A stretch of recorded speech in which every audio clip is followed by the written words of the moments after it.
Now, for more on this, we are joined by RMB Chief Economist Isaah Mhlanga. Isaah, good evening, and thank you so much for joining us this evening. Thanks for having me. Let me start with exactly what the governor was saying there, that it was a split vote. I mean, in the bigger scheme of things, what does this mean? Look, it simply means that within the members of the MPC, there are some that still see the need to increase interest rates, while some sees the conditions conducive for pausing interest rates. All it also says is the risks on the future path of interest rate is tilted, at least to the upside, is to, at least to express that there are still upside risks to inflation rather than downside risks to inflation. Therefore, those that still favor to increase, they are quite concerned about the potential risks. And of course, there are those reasons we can also, see them. The currency, for instance, it has a tendency to weaken. There's still a lot of risk to the currency that contributes to upside risk to inflation. In part because of the concerns around our fiscal situation that Treasury has communicated quite well, but also in part because the global environment still poses potential risk. One of those is what the central bank in the U.S., what we call the U.S. Fed, is going to do until the end of the year or in future. They also are saying not anytime soon will they cut rates. In fact, if things change, they might continue to hike interest rates, and that influences the direction of the US dollar, which also influences the currency. But if you look at other factors such as the cost of energy locally, it remains quite an upside risk to inflation, which the Sarb also have highlighted. All those combined, they suggest that some of this risk might materialize, and as a result, they still need to keep the option to increase interest rate open.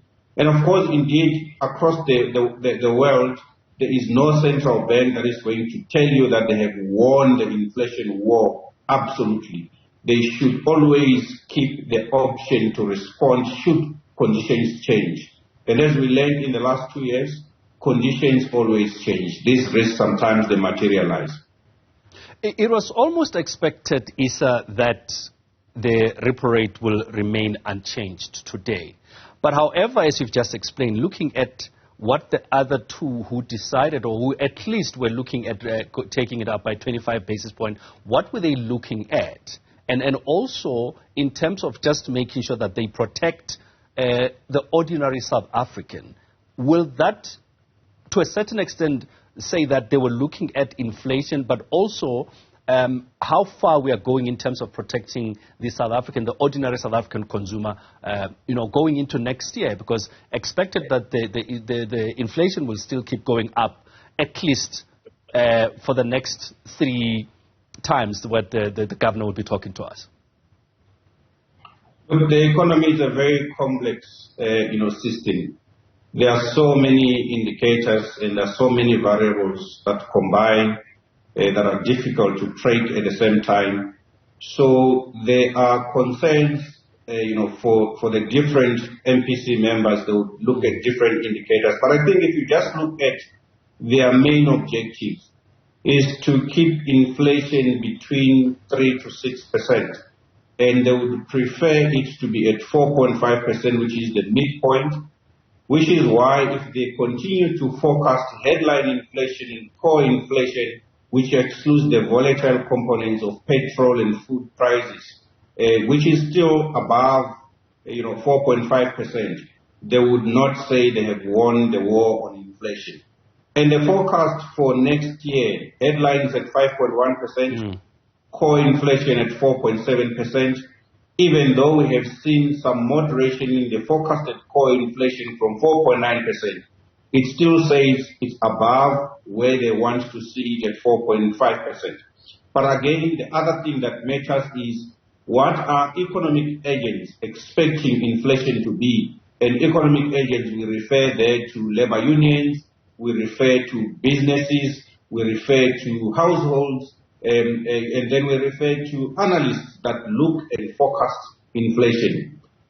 Inflation expectations have come down a bit, but they're still well above 4.5%, which means there are things in the economy that are influencing inflation expectations such that those inflation expectations, they can influence wage settlements. And to the extent that wage settlements will remain high, then that can lead to an inflation spiral. That's what the Sarb is concerned about, particularly those members which preferred a hike of 25 basis points. Now, when you look at where we are and the announcement that has been made, and one would say, was this a good decision? But also one would say it depends on which side of the coin you are looking at this. What would you say? Was this a good decision? Look, ultimately, for an economy to attract foreign direct investment that is required to boost economic growth, inflation must be stable and it must be low. That is what is required. And of course, that is the mandate of the Reserve Bank, to keep inflation low and stable. And the South African government or South African society, through its government, decided stable inflation is between 3 to 6%. So to the extent that the Sarb has hiked interest rates over the last 2 years, and ultimately inflation is now contained between 3 to 6%, it was the right decision. And for now, it is the right decision because inflation is contained. I think what we need to be very clear is prices continue to increase. It is the pace of increases in those prices that have come down. But what it means is, in future, the value of the rand or the value of money that society holds will continue to be eroded by that increase in prices. That is what the Sarb is fighting for, which is the right thing, to make sure that 100 rand that you have today can buy almost similar quantity of goods and services a year from now.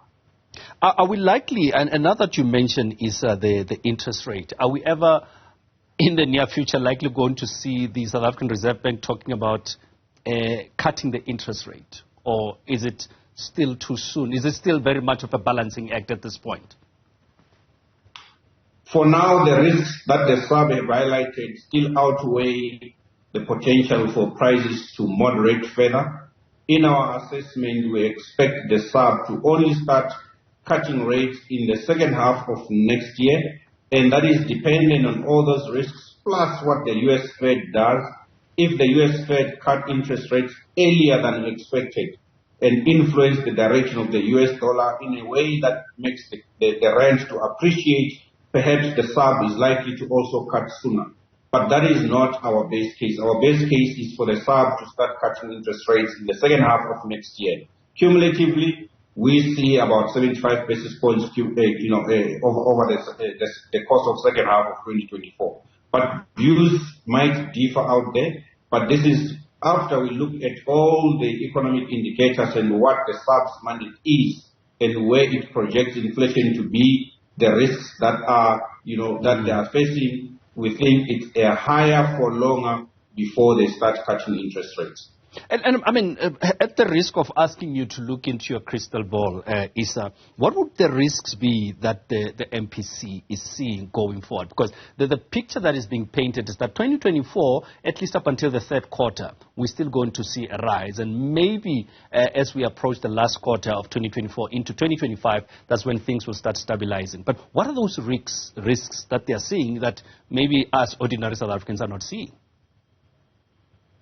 Is the risk of the currency weakening, and that can be driven by a couple of factors, some global, some local. The global one would include potentially U.S. Fed that continues to keep interest rates elevated.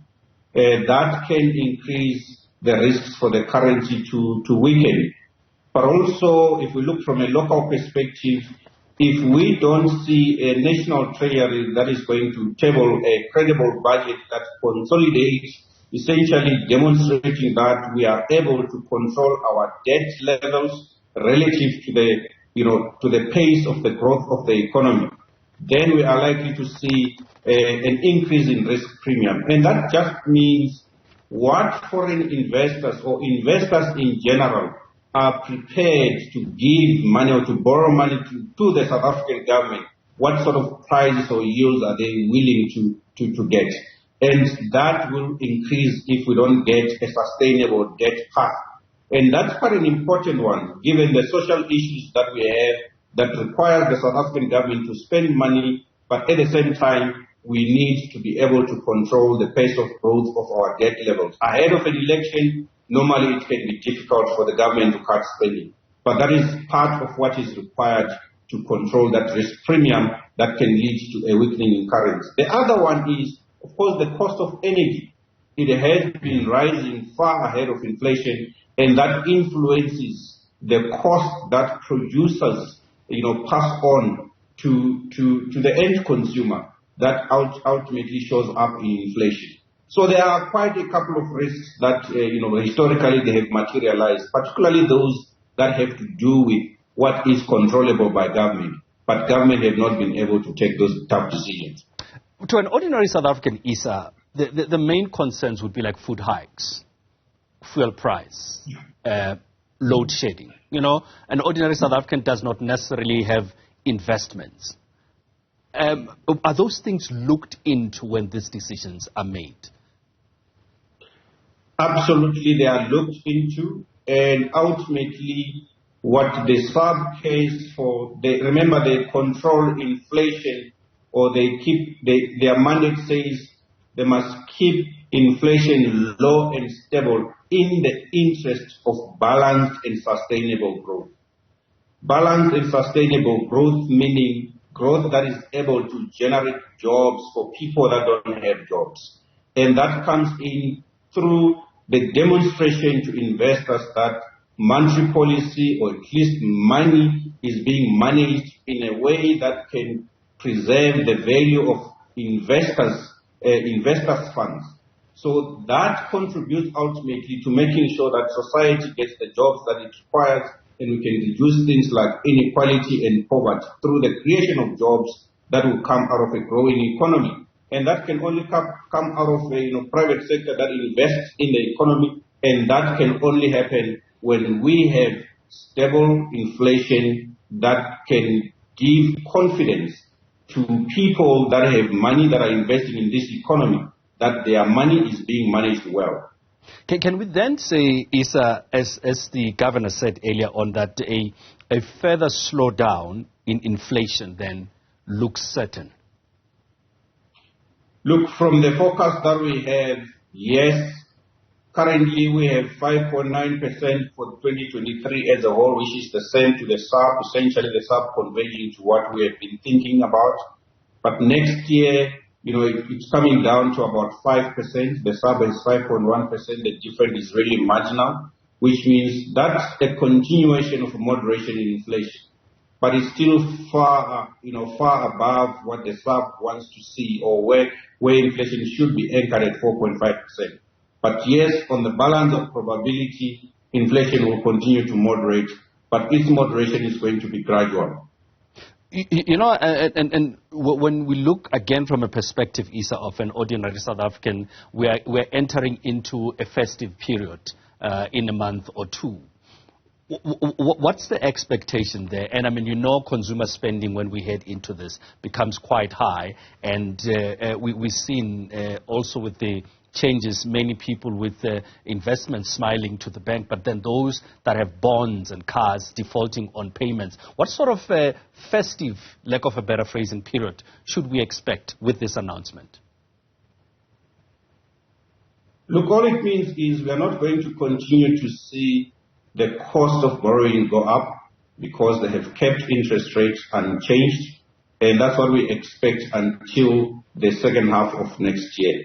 But if you look at other indicators, if you look at retail sales, for instance, in real terms, which means adjusting for inflation, we see year to date only clothing and footwear have been growing positively, which means consumers are already feeling the pinch.